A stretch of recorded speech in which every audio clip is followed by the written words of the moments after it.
વડોદરા શહેરમાં દિવાલીપુરાના નવા એડવોકેટ હાઉસમાં ગુજરાત બાર કાઉન્સિલર ઇલેક્શન યોજાયું હતું ત્યારે વડોદરા દિવાલીપુરા નવીન એડવોકેટ હાઉસમાં તમામ વકીલો મોટી સંખ્યામાં ગુજરાત બાર હાઉસિંગ ઇલેક્શન વોટિંગ કરવામાં પહોંચ્યા હતા ત્યારે જે બાર કાઉન્સિલર ઉમેદવાર તેમની પોતપોતાની જીત નિશ્ચિત દાવો કર્યો હતો। આજે ગુજરાત બાર કાઉન્સિલર ઇલેક્શનમાં 99 ઉમેદવાર પર વોટિંગ કરવામાં આવશે, જેમાં ગુજરાત દિવાળીપુરા નવીન એડવોકેટ હાઉસ ખાતે ચૂંટણી કમિશનર દ્વારા ગુજરાત બાર કાઉન્સિલર ઇલેક્શન તમામ પ્રકારના તૈયારીઓમાં કરવામાં આવી રહી હતી। આજે બાર કાઉન્સિલ ઓફ ગુજરાતનું ઇલેક્શન છે અને લગભગ 170 જેટલા ઉમેદવારો ઉમેદવારી કરી છે જુનિયર સિનિયર સાથે। એટલે ચોક્કસપણે આજે મતદાન પણ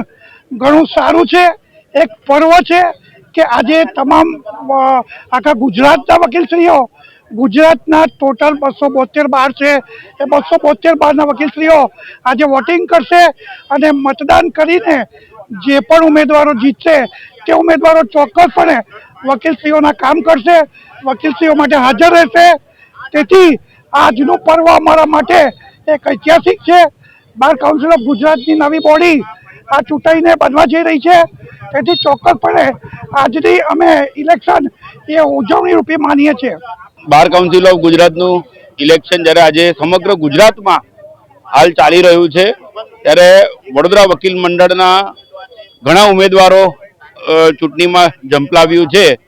અમને ખાતરી છે કે ઐતિહાસિક વોટિંગ તો થશે જ, પરંતુ સાથે સાથે વડોદરાને અત્યાર સુધી 2 જ મેમ્બરો ચૂંટાઈને બાર કાઉન્સિલ ઓફ ગુજરાતમાં પ્રતિનિધિત્વ કરતા હતા, રણજીતભાઈ રાઠોડ અને નલિનભાઈ પટેલ। પણ હવે આ વખતે જે પ્રકારની પૂરજોશમાં તૈયારીઓ છે વડોદરાના તમામ ઉમેદવારોની, અમને ખાતરી છે કે ઓછામાં ઓછા 5 જણા આ વખતે ચૂંટાઈને આવશે અને બાર કાઉન્સિલ ઓફ ગુજરાતમાં વધુમાં વધુ પ્રતિનિધિત્વ વડોદરા વકીલ મંડળને મળે એ પ્રકારે આ ચૂંટણીનું જ્યારે પર્વ છે, મહાપર્વ છે। તમામ ઉમેદવારો તો અત્રે આમાં હાજર છે જ, પરંતુ સાથે સાથે અમારા જેવા જે વોટર્સ છે એ વોટર્સ બી ઉત્સાહભેર આજે કોર્ટ કામકાજથી અલિપ્ત રહીને કોર્ટનું કામકાજમાં રજા માણીને ચૂંટણીના આ મહાપર્વની અમે ઉજવણી કરી રહ્યા છે।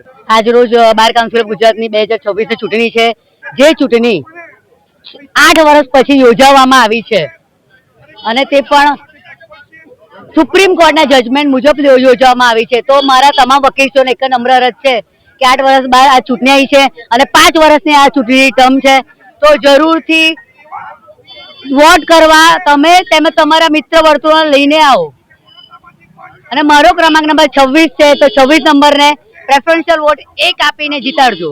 બસ આ ઇલેક્શનનો પર્વ છે એટલે ઓલવેઝ જ્યારે 1.5 મહિના 2 મહિનાથી બધા ઉમેદવારો મહેનત કરતા હોય, હું પણ એક ઉમેદવાર હોય મહેનત કરી છે।